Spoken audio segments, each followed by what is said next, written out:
tahun 2024 ini berwarna sekali ya, tapi sayangnya warnanya kelam gitu ya. Ada bahkan mungkin pertama kali dalam sejarah dunia gitu ya, terduga pelanggar hak asasi manusia itu menjabat sebagai presiden.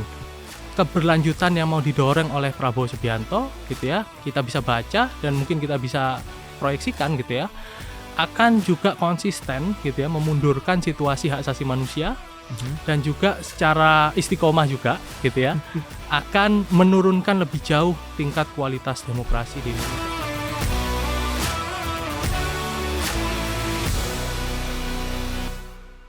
Halo Smart Viewers, selamat datang di Good Talk X Kontras di Binus TV sebagai digital content creator kampus pertama di Indonesia. Smart Viewers, kita udah berada di penghujung tahun 2024 nih. Dan udah hitungan hari lagi untuk masuk ke tahun 2025. Nah, karena ini merupakan episode terakhir Good Talk di tahun ini, tim Good Talk berkolaborasi dengan Kontras, Komisi untuk Orang Hilang dan Korban Tindak Kekerasan. Kita bakal ngebahas sesuatu yang disebut dengan catatan HAM Kontras di tahun 2024. Di studio Binus TV ini kita sudah ditemani oleh Mas Dimas Bagus Arya Saputra selaku koordinator Kontras. Halo Mas Dimas, apa kabar? Halo Mas Brian, halo Smart Viewer. Baik kabarnya nih ya? Baik, alhamdulillah. Oke. Mas Brian, bagaimana kabarnya? Saya juga baik, terima kasih. Alhamdulillah, makin cerah nih ya, penghujung akhir tahun ya. Bonus keluar nih bonus. Aduh, semoga aja cepet ya. Mas, ini kan kita udah di penghujung tahun 2024 nih. Iya. Kalau menurut Mas Dimas, gimana Mas Dimas menilai dinamika situasi HAM di Indonesia sepanjang tahun 2024 ini? Iya, di tahun 2024 ini berwarna sekali ya, tapi sayangnya warnanya kelam gitu ya. Oke. Kalau ngelihat atau berbicara tentang dinamika hak asasi manusia dan demokrasi gitu ya, saya jadi keingat satu kutipan yang waktu itu pernah disampaikan oleh Soekarno di tahun awal-awal 60. Itu dia bilang bahwa ada situasi di mana masyarakat dalam 1 tahun itu mereka living dangerously atau hidup sangat-sangat dalam ancaman mara bahaya gitu ya. Atau bahasa Italinya kan tahun vivere pericoloso gitu ya. Jadi tahun 2024 ini penuh dengan tantangan, penuh dengan hambatan, terutama soal pemenuhan hak asasi manusia, pemajuan demokrasi gitu ya. Kita di awal tahun disuguhkan dengan drama pemilu elektoral gitu ya, di mana kemudian kita bisa dapatin ada bahkan mungkin pertama kali dalam sejarah dunia gitu ya, terduga pelanggar hak asasi manusia itu menjabat sebagai presiden. Dan itu diberikan dengan banyak sekali dugaan-dugaan kecurangan-kecurangan selama pemilu gitu ya. Lalu tidak berhenti di situ kan, setelah kemudian dilantik tanggal 20 Oktober, kita juga lihat banyak drama gitu, mulai dari banyak wacana, misalnya wacana soal dugaan timbulnya atau maraknya lagi militerisasi gitu ya, dengan presiden terpilih kemudian membawa rombongan menterinya yang berjumlah hampir 38 bersama dengan wamen yang jumlah 40-an itu ke Magelang, Akmil untuk melakukan bootcamp gitu ya, bootcamp training gitu ya, untuk kemudian katanya sih latihan untuk bisa tahan dalam mengemban amanat rakyat dalam menjalankan fungsi sebagai pejabat publik. Lalu kemudian drama-dramanya nggak berhenti juga di situ Mas Brian. Kemudian selang berapa minggu gitu ya, Menteri Koordinator Bidang Hukum, HAM, Imigrasi dan Pemasyarakatan Yusril Iza Mahendra bilang bahwa tahun 98 atau kejadian tragedi 98 itu bukan pelanggaran hak asasi manusia gitu ya. Dan kemudian ada satu nomenklatur kementerian baru di Presiden ke-8 ini dengan adanya Kementerian Hak Asasi Manusia gitu ya. Yang ini menurut catatan kami juga masih penuh dengan misteri, tanda tanya. Sebenarnya apa sih fungsi dan tugas dari Kementerian Hak Asasi Manusia ini? Apakah kemudian juga bisa membantu mendorong pemajuan, penghormatan dan juga penegakan hak asasi manusia di Indonesia, atau hanya sekedar bagi-bagi jatah kue kekuasaan aja seperti itu, Mas Brian? Oke. Tapi kalau misalkan kita bandingin nih Mas, situasi HAM di tahun 2024 ini dengan situasi HAM di tahun-tahun sebelumnya, apakah kita mengalami penurunan atau peningkatan atau mungkin yang terburuk? Ya, kami tanggal 6 Desember kemarin melaunching satu catatan Hari HAM yang kami rilis setiap tahun memang gitu ya. Kalau kami lihat perbandingannya dalam 5 tahun sampai 10 tahun terakhir gitu ya, ada cukup penurunan yang sangat gradual gitu ya. Artinya penurunan yang sangat bertahap gitu ya terhadap iklim hak asasi manusia. dan juga iklim demokrasi. Pertama, ketika berbicara soal penegakan hukum gitu ya. Di tahun 2024 ini banyak sekali tragedi-tragedi atau kekerasan-kekerasan dilakukan oleh aparat penegak hukum, mulai dari kepolisian, lalu juga kemudian ada aparat keamanan, aparat pertahanan yaitu militer yang juga terlibat juga di sejumlah tragedi-tragedi dan juga kekerasan-kekerasan kepada warga. Sekitar bulan November kemarin kami melakukan satu investigasi gitu ya, atau monitoring di lapangan terhadap satu peristiwa penyerbuan oleh anggota TNI di Deli Serdang, Sumatera Utara gitu. Itu menunjukkan bahwa ada beberapa narasi-narasi atau imajinasi-imajinasi kekerasan yang memang masih terjadi di aparat penegakan hukum, aparat penegak hukum kita, terutama di polisi dan juga aparat pertahanan kita, yaitu militer gitu ya. Ditambah lagi kalau kita berbicara di aspek lainnya gitu ya, misalnya aspek soal kebebasan berekspresi. Kalau kita berbicara dalam aspek kebebasan berekspresi, beropini, berkumpul dan berserikat, itu sangat konsisten mengalami penurunan dalam 10 tahun terakhir. Puncaknya ya ketika elektoral gitu ya, bagaimana kemudian aspek-aspek kebebasan beropini masyarakat, baik itu secara langsung melalui penyampaian pendapat di muka umum, lalu penyampaian pendapat di media sosial gitu ya, itu sangat-sangat dibatasi sekali oleh pemerintah, mulai dengan menggunakan undang-undang, peraturan perundang-undangan, misalnya undang-undang ITE gitu ya, yang masih konsisten menjerat warga yang kritis terhadap pemerintahan dengan ancaman pidana atau biasanya kita mengenal sebagai ancaman kriminalisasi gitu ya. Dan yang kedua juga ada ancaman yang serius kepada kebebasan berkumpul. Kayak misalnya ketika di bulan Agustus kemarin ada satu aksi besar, aksi untuk menolak rancangan undang-undang pilkada baru, yang itu juga direspon sangat represif oleh aparat keamanan gitu ya, yakni polisi, dengan melontarkan gas air mata gitu ya. Bahkan dalam 5 tahun terakhir penggunaan gas air mata yang kami catat itu sangat-sangat eksesif, sangat berlebihan gitu ya. Dan yang paling membekas di memori publik jelas adalah penggunaan gas air mata ketika terjadi tragedi Kanjuruhan di Malang gitu ya. Yang itu juga merupakan satu pola brutalitas atau pola berlebihan yang dilakukan oleh kepolisian sebagai aparat penjaga keamanan, ketertiban publik atau ketertiban nasional dalam mengupayakan pengendalian massa gitu. Jadi ketika berbicara soal komparasi atau perbandingan antara tahun ini dengan tahun-tahun sebelumnya, tahun ini bahkan kami catat sebagai tahun yang sama saja gitu ya dengan tahun-tahun sebelumnya. Artinya pemenuhan hak asasi manusia, lalu kemunduran demokrasi itu konsisten terjadi. Bahkan sampai kemudian tahun 2024 ketika pemerintahan baru terbentuk. Oke. Nah iya, kemarin kan di tahun 2024 ini kita dari Januari sampai awal-awal Oktober ini kan kita dipimpin oleh Presiden Pak Jokowi. Dan di Oktober tanggal 20 sorry. Di 20 Oktober kita mulai dipimpin oleh Pak Presiden Prabowo. Nah, gimana sih Mas Dimas menilai pemerintahan Indonesia sekarang yang dibawahi oleh Pak Prabowo? Ya, kalau kita lihat ya, narasi dan juga kebijakan yang hendak didorong oleh Presiden ke-8 dengan Pak Jokowi gitu ya, kami mencatat atau menggarisbawahi perkataan Prabowo yang bilang bahwa akan melanjutkan periode kepemimpinan Joko Widodo sebagai presiden di 2 periode sebelumnya gitu ya. Artinya narasi keberlanjutan yang disematkan atau dijanjikan oleh Prabowo untuk meneruskan kemudian banyak kebijakan-kebijakan dan juga banyak progres-progres politik gitu ya yang dilakukan oleh Presiden Joko Widodo, itu menjadi salah satu kunci untuk mencermati bagaimana sebenarnya kita menilai dan juga mungkin memproyeksi gitu ya kualitas pemerintahan Prabowo dan Gibran Rakabuming Raka gitu ya.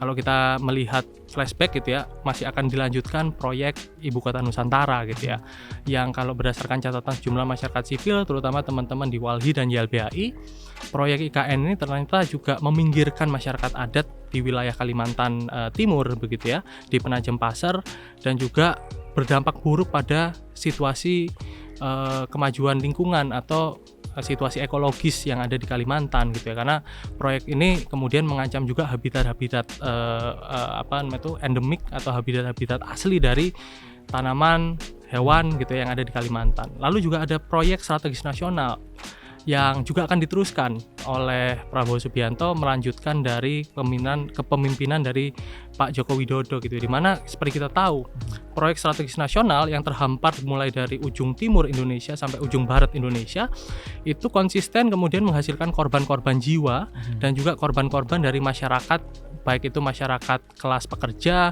masyarakat petani, masyarakat nelayan, sampai kemudian masyarakat adat gitu ya.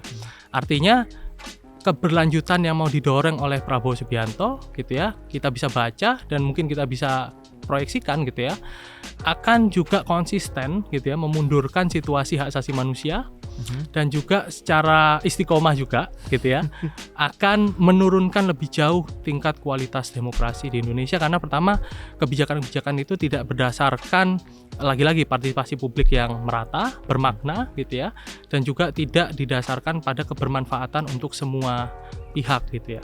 Oke.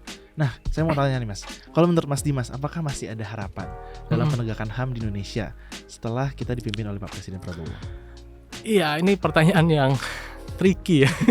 Pertama tadi saya sudah menyampaikan bahwa ini mungkin satu-satunya negara atau satu-satunya situasi di mana dalam sejarah presiden yang masih punya catatan pertanggungjawaban soal asasi manusia itu memimpin satu negara gitu ya. Otomatis kita bisa lihat bagaimana kemudian keberpihakannya terhadap situasi pemenuhan dan penegakan hak asasi manusia gitu ya. Kalau kami proyeksikan gitu ya secara awal gitu ya, karena pemerintahan belum berjalan 100 hari nanti Februari, dengan banyak gestur dan gimmick yang ditampilkan, misalnya dengan pembentukan Kementerian HAM tadi, yang kemudian menobatkan Natalius Pigai sebagai Menteri Hak Asasi Manusia gitu ya, dan juga korban aktivis korban penculikan sebagai Wamen Mas Mugianto Sipin sebagai Wakil Menteri Hak Asasi Manusia. Kami juga masih proyeksikan itu hanya sebatas nomenklatur gimmick gitu ya, hanya sebatas institusi yang pertama dia tidak memberikan kebaruan apapun dalam komitmen untuk menjaga dan juga menaikkan indeks kepatuhan soal hak asasi manusia. Tapi dia hanya kemudian memisahkan kewenangan dari kementerian sebelumnya. Kalau di pemerintahan Pak Jokowi kemarin kan nomenklaturnya Kementerian Hukum dan Hak Asasi Manusia gitu ya. Dan fungsi hak asasi manusia ada di Direktorat Jenderal Hak Asasi Manusia.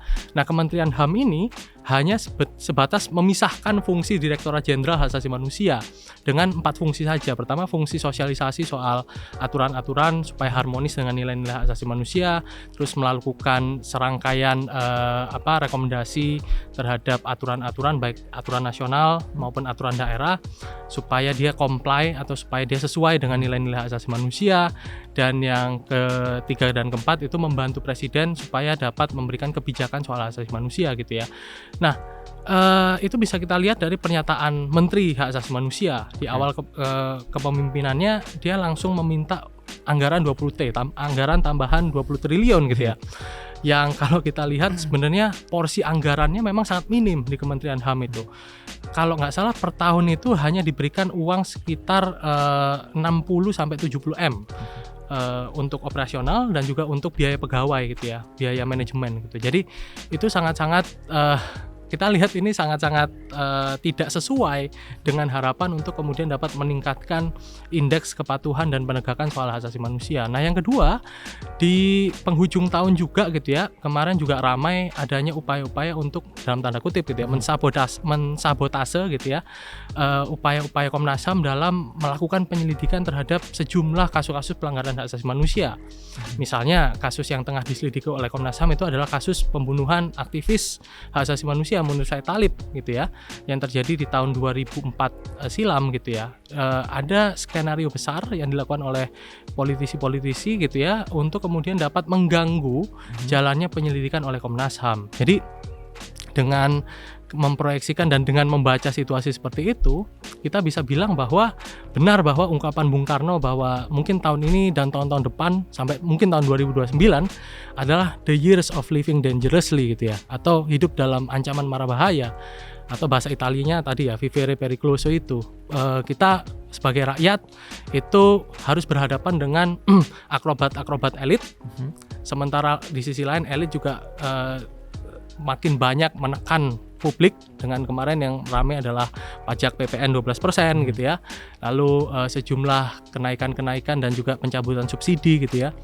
Ini memang jadi situasi yang sangat-sangat mencemaskan dan yang sangat mengkhawatirkan untuk masyarakat dan warga Indonesia, Mas Prian. Oke, kalau gitu apa nih kita sebagai rakyat apa yang bisa kita lakukan untuk membantu penegakan HAM di Indonesia ini? Kalau dalam catatan kami gitu ya, dan dalam imajinasi kami di Kontras, sebagai masyarakat atau sebagai ekosistem warga gitu ya, sebenarnya ada dua, Mas Brian, yang bisa kita lakukan. Yang kita lakukan ini sebagai salah satu hal yang juga masuk dalam satu rekomendasi yang kita upayakan gitu ya, supaya kekuatan warga, solidaritas warga itu masih ada. Pertama adalah membentuk narasi. Jadi membentuk narasi supaya kemudian tidak membebek gitu ya, atau tidak percaya 100% terhadap narasi-narasi atau wacana-wacana yang dikeluarkan oleh pemerintah. Itu adalah bagian dari cara kita untuk berpikir kritis, cara kita untuk menilai sesuatu dengan kritis gitu ya. Semua kebijakan, semua peraturan dan semua tindak tanduk pemerintah itu perlu kita kritisi sebagai sebuah ekosistem bernegara gitu ya, di mana warga negara itu menempati posisi yang paling terhormat sebenarnya dibandingkan kemudian oleh wakil-wakil rakyat itu. Jadi dengan cara membentuk satu narasi kritis, dengan mempertahankan narasi kritis, dengan melindungi iklim kebebasan berpikir kritis, maka sumbangsi kita sebagai warga negara supaya negara itu tetap berada dalam koridor untuk kemajuan demokrasi dan juga untuk memperhatikan soal aspek hak asasi manusia itu bisa dijamin. Karena bagaimanapun pejabat publik itu bukan orang-orang yang tanpa celah, tanpa dosa gitu ya. Mereka harus dikritisi, mereka harus diawasi, dan mereka harus tetap didorong supaya bisa memberikan kesejahteraan dan kemanfaatan dan juga menghadirkan keadilan sosial untuk seluruh masyarakat yang ada di Indonesia. Nah, yang kedua, perlu kemudian untuk lebih sering mengetahui apa yang terjadi di luar dari echo chamber yang ada gitu ya. Misalnya dalam narasi pemilu kemarin, saya masih sering menemukan banyak informasi dan berita, terutama generasi-generasi yang mungkin lahir di tahun 2000 gitu ya. Isu-isu politik atau informasi-informasi politik itu kerap kali dijauhkan atau dijauhi oleh mereka secara sukarela. Nah, ada baiknya ke depan kita semua harus paham dan harus mau untuk ngulik soal isu-isu politik gitu ya. Bahkan politik itu kan adalah politik is everyday kan. Jadi politik itu adalah urusan setiap hari dari manusia gitu. Jadi ketika kita berbicara soal aspek pemenuhan hak warga negara, aspek politik kewargaan gitu ya, kita harus paham dulu bagaimana cara bekerja politik. Jangan kemudian politik disimplifikasi atau disederhanakan hanya sebatas pesta demokrasi setiap 5 tahun. Tapi politik itu setiap hari. Tindak tanduk kita adalah aktivitas politik gitu ya. Jadi marilah kita sama-sama membangun kekuatan politik warga dengan cara tadi, pertama dengan kita mempertahankan dan merawat iklim kebebasan berpikir kritis, lalu kemudian naik ke step berikutnya dengan membentuk satu bahasanya mungkin komuna atau perkumpulan politik warga gitu ya, supaya dapat lebih banyak memonitor dan mengawasi tindakan-tindakan pemerintah yang melenceng dan kemudian hanya menguntungkan bagi kalangan-kalangan mereka sendiri gitu, Mas. Oke. Nah, Mas Dimas, untuk penutup nih, boleh nggak sih kasih pesan khusus nih untuk smart viewers yang di luar sana? Yeah. Kayak apa nih yang gimana sih kita harus lakuin apa untuk bisa menegakkan HAM di Indonesia? Ya, untuk smart viewer yang menonton konten episode hari ini, ada dua yang mungkin saya bisa memberikan usulan gitu ya, atau rekomendasi. Pertama, mari kita banyak-banyak berkumpul di ruang-ruang publik gitu ya, untuk membicarakan situasi-situasi pemerintahan hari ini. Ingat, pajak kita tahun depan naik gitu ya, PPN 12% naik. Hidup semakin sulit, hidup semakin susah. Kita sebagai warga punya hak untuk mengkritisi itu, untuk meminta supaya pemerintah juga bisa melakukan pengkajian ulang soal kebijakan ini. Jadi mari berkumpul, mari mendiskusikan soal situasi-situasi yang terjadi hari ini, karena dengan keberpihakan dan juga dengan perhatian kita soal isu-isu publik, maka mungkin kita bisa terbebas atau bisa terlepas dari jeratan politisi-politisi busuk dan juga oligark yang hari ini mengancam situasi demokrasi dan hak asasi manusia. Dan yang kedua, bagi smart viewer yang mungkin belum pernah ikut aksi kamisan itu kemarin saya baru bikin satu esai gitu ya. Saya melihat aksi kamisan itu sebagai sebuah melting pot, sebagai sebuah ruang publik di mana pertemuan-pertemuan kepentingan nggak cuma soal berlatar belakang aktivis HAM, tapi juga atau berlatar belakang sebagai mahasiswa, tapi juga ada pekerja kantoran di situ, ada pegiat seni, ada teman-teman yang bekerja di industri entertain gitu ya. Itu mereka berkumpul di situ atau bertemu gitu ya untuk kemudian mendiskusikan dan merawat ingatan soal tragedi hak asasi manusia. Jadi mungkin bagi smart viewer yang menonton episode hari ini, Mas Brian dan teman-teman semuanya mungkin bisa disugesti untuk tahun depan, jadi resolusi tahun 2025 gitu ya. Seenggaknya mungkin bisa cek atau tick the box gitu ya, resolusinya datang ke kamisan seenggaknya 1 kali dalam 1 tahun gitu ya, atau mungkin bisa ketemu gebetan di situ ya. Kemarin baru ngetren kamisan date kan. Jadi kencan di aksi kamisan gitu. Jadi mungkin ini juga bisa jadi salah satu resolusi tahun 2025. Jadi bagi teman-teman yang masih peduli dan masih mungkin mau untuk berjuang soal isu-isu hak asasi manusia, mari kita menumbuhkan iklim-iklim seperti itu, mari kita mendiskusikan itu, mari kita bertemu, mari kita berjejaring, mari kita bentuk kemudian kekuatan politik warga supaya pemerintah tidak semakin sewenang-wenang kepada kita, Mas Brian. Jangan salah, mungkin kebijakan 12% pajak ini tidak akan berhenti tahun depan, tapi mungkin nanti akan ada akrobat-akrobat lainnya dari pemerintah untuk menyengsarakan warga begitu. Oke, nah itu dia smart viewers, obrolan kita bersama dengan Mas Dimas. Thank you banget Mas Dimas. Sama-sama. Udah mau datang di episode Good Talk kali ini. Ya, catatan saya nggak kepake. Dan untuk para smart viewers yang kalian kalau masih punya pertanyaan ataupun pendapat, boleh langsung komen di kolom komentar di bawah ini. Dan jangan lupa juga untuk like videonya dan subscribe YouTube channelnya Binus TV. And see you guys on the next episode of Good Talk. Bye-bye.